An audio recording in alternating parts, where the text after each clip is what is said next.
A Islândia foi o primeiro país a eleger um parlamento majoritariamente feminino, com 52% dos seus integrantes mulheres. Aqui no Brasil, a Câmara dos Deputados tem apenas 15%. O doutor em economia Pedro Fernando Neri diz que vivemos numa república de tiozões, não só de homens, mas do estereótipo do tiozão. O brasileiro aprendeu que esse tipo tiozão é o político de verdade, elege sempre os mesmos tipos. A tendência é rejeitar quem tem rosto novo, assim, novos projetos para o país. Esse termo tiozão-cracia tá certo, senhor? Termo interessante, tiozão-cracia é um termo interessante, né? O tiozão. Tô lembrando de o Rolf Malungo, que ele tem um livro interessantíssimo sobre as sociabilidades do churrasco de esquina. Né? Ele trabalha com sociabilidade masculina, Rolf Malungo de Souza. E, rapaz, esse texto do tiozão tá me lembrando o trabalho dele o tempo todo. Né? É bem interessante esse troço, né? Aquele tiozão, aquela figura do churrasco de esquina, aquela instituição masculina, né? Que termina o futebol de domingo, aí param naquela esquina, começa o churrasco, aí vem as piadas pior nível possível, a exacerbação da grosseria, do machismo, que ao mesmo tempo é acompanhado de uma certa simpatia, né, do cara que é simpático, que aparentemente é boa praça e tal. É um termo interessante, Eu só acho que a gente tem que ter um pouco de cuidado, porque é complicado também a gente estabelecer uma simetria, né, que tem de um lado um Jair Bolsonaro, do outro lado. Nós estamos falando de uma experiência de fascismo, né, que não encontra simetria em outras figuras políticas, por exemplo. Então você trabalha, o tiozão está encarnado na figura do Lula, o tiozão está encarnado na figura do Bolsonaro. Isso eu acho um pouco perigoso, né, porque acho que não é por aí. Né? Nós estamos vivendo no Brasil a experiência de um governo de extrema-direita que é fascista. Então é complicado também a gente trabalhar essa ideia de que um é o tiozão, o outro também tá o tiozão e tal. Porque o problema não é etário. A questão não é a idade. O problema no Brasil, do sistema político, é que ele é feito para a perpetuação de castas. A gente poderia falar aqui longamente a história, não só republicana do Brasil, assim, o modo como a mentalidade democrática foi se instaurando no Brasil, encontrou todo tipo de resistência que você pode imaginar. A gente só teve sufrágio universal na Constituição de 88. O Brasil, na Primeira República, não tinha só censo pecuniário, ou seja, só poderiam votar pessoas com certas posses, né? Tinha censo literário também. Então, analfabetos não votavam. Analfabetos no Brasil, na virada do século XIX para o XX, era 80% da população brasileira. Então, assim, direitos positivos... Em 2018 começaram a falar isso, né? Que em 2018 voltaram com essa conversa de que esses analfabetos, claro que de uma maneira então, metafórica. Eu acho que o que se está chamando de tiozão-cracia não tem nada a ver com idade. Nada. A questão são castas que se perpetuam no poder, e isso tem mais a ver com traços do nosso sistema político. O Brasil tinha que ter uma reforma política, né, que tornasse o parlamento verdadeiramente mais democrático, mais plural, que tivesse mais mulheres, mais pessoas negras, mais indígenas, mais pessoas jovens, pessoas velhas também. Não é uma questão de idade, a questão é que tudo no sistema político brasileiro converge para a perpetuação das mesmas pessoas. Então, quando você tinha financiamento empresarial ali ia todo para caciques de partido, que, por sua vez, financiavam aquelas lideranças que já estavam lá há muito tempo. Quando você passou agora para o fundo partidário, o modo do fundo, a proporção de distribuição, também favorece os grandes partidos e os seus caciques. Agora você tem essa aberração no Brasil, que são as emendas parlamentares. Isso é uma loucura, Fábio. Isso é uma loucura Emenda parlamentar é um troço que não faz o menor sentido. Deputado federal não é deputado estadual. Deputado federal tem que debater os grandes temas nacionais. Tá? O cara tem que debater reforma administrativa, reforma tributária. O cara não tem que ganhar emenda de relator para poder fazer uma festa do boi tem nada contra a festa do boi. Lá em, entendeu? Em Viçosa, velho, isso é deputado estadual. Pra que é isso? É pro cara ganhar um dinheiro e garantir a reeleição dele. Os caras agora queriam passar o distritão. O distritão. É uma loucura, ia concentrar ainda mais. Então o problema é perpetuação de casta. O projeto é arcaico. Isso é que eu acho que é fundamental dizer. O Brasil é um país que, em 1850, aprova uma lei de terras com o explícito objetivo de evitar o acesso à terra do ex-escravizado e do imigrante pobre que estava chegando. É um projeto de Estado. Porque muitas vezes a gente trabalha com a dimensão de que, mas deu tudo errado no Brasil. Eu sou um que digo o seguinte, esse projeto arcaico é bem sucedido. Esse Brasil oficial, esse Brasil institucional, até hoje é um país que deu certo porque ele foi projetado para isso. Então a gente precisa encarar que há um projeto que é realmente um projeto que se fundamenta na casta, se fundamenta no arcaísmo. O Brasil é bem sucedido para o que ele foi feito. Bem sucedido, evidente. O que deu errado? Quis distribuir renda? Não, não distribuiu. Quis distribuir terra? Não, não distribuiu. Né? É assim, o Brasil é um país, por exemplo, que a abolição da escravatura vem em 1888, e aí a República vem, e na primeira Constituição da República, você, como o Chico lembrou bem, você simplesmente chega e diz que o analfabeto não pode votar. A República vem para frear os ímpetos abolicionistas. E é impressionante, por quê? Porque a República em nenhum momento é explícita em dizer o que ela queria, que era evitar que o negro votasse. Então, qual é a alternativa que a República encontra? O voto do analfabeto está proibido.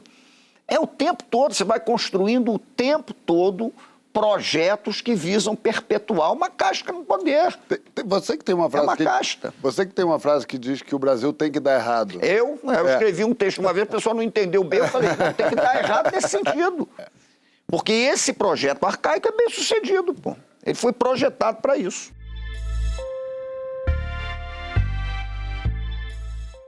A gente fala muito de tiozão, o brasileiro é tiozão, mas não tem uns tiozão pra lá pra fora também, né? Uns tiozones, uns tiozax, sei lá. O Trump tem uma manada de tiozão também seguindo ele, não tem não? Ou essa coisa de tiozão é um patrimônio nosso? Tem, mas eu queria fazer uma observação muito importante aqui enquanto paulistano do grupo. Eu venho de São Paulo, mano, eu sou da Quebrada e lá a expressão tio tem muitas variações, sabe? Então a gente tem, por exemplo, as três principais, né? Depois tem uma quarta também, que é tiozinho, o tio, tiozão e o tiozex. Que é isso? Tá ligado? Tiozinho é uma expressão que a gente usa com muito afeto. Então, por exemplo, quando eu chamei o Christian Dunker de tiozinho, é porque eu gosto do Christian Dunker. Sacou? Então, quando você se identifica com alguém, quando você quer cuidar de alguém, quer proteger alguém, mano, não vai incomodar os tiozinhos, tá ligado? Tiozinho, chega aí, tem o tiozinho. Tio é qualquer um de nós. Uma conversa. E aí, tio, firmeza? Da hora, tamo junto, tio. É nóis. E o tio abre pra uma ramificação que é o titio. Que aí você coloca até um pouquinho mais de amor, você fala, que isso, titio, não vai ligar nós. Entendeu? Tem isso aqui. Tiozão. Isso é muito sério que eu tô falando aqui, viu, João Vicente? Eu tô em São Paulo isso amando. dá morte, viu? E olha, isso vai estar no Instagram do GNT. Se você coloca um tio desse no lugar errado... Tiozão, aí a gente chega na expressão que a gente tá usando. Tem essa interpretação do tiozão, que eu acho que os caras pegou lá do comercial da Suquita antigo. Mas eu acho que o tiozão, ele tem uma conotação mais séria, que é tipo quando a coisa ficou pesada, mano. Quando ela engrossou. Que é tipo, você tem uma dúvida ali, ele vem no lugar do ponto de interrogação. No meio de uma treta, você fala, tá me tirando, tiozão? Entendeu? Tem isso aí. E a última, que já é uma variação legal também, que é o tiozex. Que isso é no meio do rolê, no meio da brincadeira, tá ligado? Aí você fala, tamo junto, tiozex. Então eu só queria colocar essa observação aí, porque o tiozão, com essa conotação, não é uma unanimidade, nem mesmo no Brasil. Eu só queria fazer essa observação aqui, e essa é minha contribuição à pauta.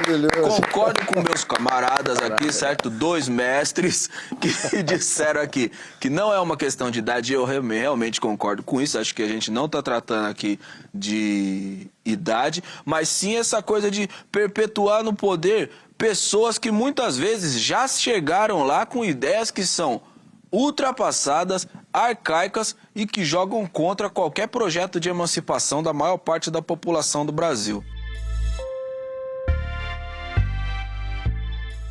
Sendo que recentemente a gente passou por essa experiência da nova política, entrou muita gente jovem e não necessariamente jovem. Não, e muita gente jovem que se comporta como tiozão. Muito jovem conservador. Eu ouvi li uma definição boa que é assim, tiozão é aquele que não consegue ter empatia pelo problema do outro.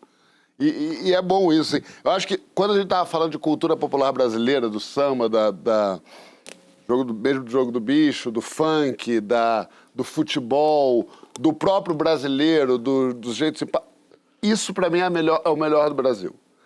O tiozão, não os 374 raças de São Paulo, mas o tiozão ua, com A tio no final, que é o carioca, tiozão ua, que é o tiozão carioca, que é como a gente usa aqui, é o pior do Brasil. É esse que a gente tava falando, que é o sujeito que quer ser um europeu, um americano, que copia o Trump, que é essa figura que eu acho que também que nós brasileiros temos aí um fetiche qualquer de querer que ele seja um pai pra gente. Essa gente que a gente deu de cara na votação do impeachment da Dilma. Isso. Esse dia, o Brasil parou, não só por conta do impeachment da Dilma, mas porque a gente deu de cara com aquelas pessoas que a gente não sabia quem era. E a gente tinha colocado eles lá. Então, aqueles sujeitos absolutamente horrendos, uns até exaltando torturadores, e depois vieram virar presidentes. Umas pessoas da pior categoria. Acho que esses são os tiozões que eu acho que são o pior do Brasil. Que concordo com o que a gente está dizendo aqui, que não é sobre idade, até porque a gente tem políticos agora, até um prefeito aí, que eu não vou citar o nome, que também é um tiozão de 30 anos, sei lá. Mas, enfim, esse dia eu lembro de ter ficado muito impactado com aquelas pessoas, né, Chico? Era um negócio que se a gente olhava assim pra televisão e falava que... Mas por ser Só dar outros quadros. Quando eu li também essa expressão tiozãocracia, o que me ocorreu também, que me veio à mente, foram cenas como, por exemplo, o jantar na casa do Najinarras, recente. Ali, de fato, as pessoas são mais velhas, mas não é porque são mais velhas. É porque é uma casta mesmo, aquela coisa, é exatamente o Brasil que o Simas está falando, né? Exatamente o projeto de modernização conservadora. Não sei nem se dá para chamar modernização conservadora, eu acho que ali é só atraso conservador mesmo. Outra coisa, a posse do Temer, lembra? Que a gente vinha de um governo, há pouco o João estava falando de políticas do Estado brasileiro para a cultura. Eu participei do governo do PT, todo mundo sabe, na época do Juca Ferreira. O Ministério da Cultura, na época do Juca Ferreira, era um ministério que valorizava essa cultura brasileira que a gente estava falando aqui. Eu nunca esqueço, a primeira vez que eu entrei no Ministério da Cultura, eu subi no elevador, eu de terno, com o Álvaro Tucano, que é uma liderança indígena, que depois veio se tornar meu amigo, uma das pessoas mais bonitas que eu já conheci no mundo. Subiu eu e um índio seminu com as costas desse tamanho, um cocar, velho, que ia daqui até o teto. Eu falei, que foda que é esse Ministério da Cultura. Então também o Brasil teve momentos institucionais grandes. Mas quando Temer toma posse, todo mundo ficou muito espantado, porque só tinha homem branco de terno. Eu não gosto, em geral, da categoria homem branco, porque eu não gosto das categorias muito esquemáticas, assim. Nem todo homem branco é um homem branco. Mas ali todos os homens brancos eram homens brancos. Isso é que é tiozão lutando pelos homens brancos para isso é um homem branco. Luta pelo homem branco. E é uma frase que define esse Brasil, que é a frase do Lampedusa no Leopardo, né? O príncipe Falconieri, contra a unificação da Itália, depois a Itália se unifica. Ele diz, às vezes você tem que mudar 2 ou 3 coisas para que tudo permaneça da mesma maneira. Então é por isso que nós temos o português que proclamou a independência, o marechal monarquista que proclamou a república, a Revolução de 30 contra as oligarquias foi feita pelas próprias oligarquias, o presidente da redemocratização no final da ditadura do Estado Novo foi ministro do Estado Novo, né? O primeiro presidente da redemocratização depois da ditadura militar foi presidente da Arena, na época senador biônico, tudo mais na época da própria ditadura militar. né? Então o cara, ele se adapta. Ele vai se adequando àquele tipo de coisa. Ó, eu mudo, por que você mudou? Porque é para tudo continuar da mesma maneira. Então essa capacidade camaleônica, né, dessa casta é um negócio que é impressionante. Porque você não duvide não, se o vento vai para lá, o cara vai para lá. Agora, a gente botou essa gente lá. Sim. Esses tiozão lá que a gente olhou e aqui você falou, nossa, a gente... Eu votei em branco, Fábio. É isso, e aí os brancos ficaram lá perpetuando. Mas, ao mesmo tempo, não é um pouco assustador que a gente não... Que o povo brasileiro, para usar... O povo brasileiro não consiga sair desse mesmo... Muitas razões para isso. Seria difícil falar brevemente. Assim. Fale brevemente. Bom, por que a gente elegeu o Bolsonaro, né? Parte disso é pelas contradições da nossa redemocratização. A nossa redemocratização obteve avanços. Nos nossos 20 anos de governo PSDB, PT, a gente conseguiu implementar uma boa parte da dimensão cidadã inclusiva da Carta de 88, mas a gente não conseguiu fazer uma série de coisas que foram fermentando contradições na população brasileira e não tem jeito, cara. Assim, se você não consegue uma sociedade sustentável, ela vai entrar em crise e vai procurar algum tipo de resposta que não está nos modelos vigentes, né? Passou ali um mito, passou uma resposta. Assim, o populismo é o que sempre aparece na hora dessa crise, né? Como uma resposta fácil e, no entanto, falsa, né?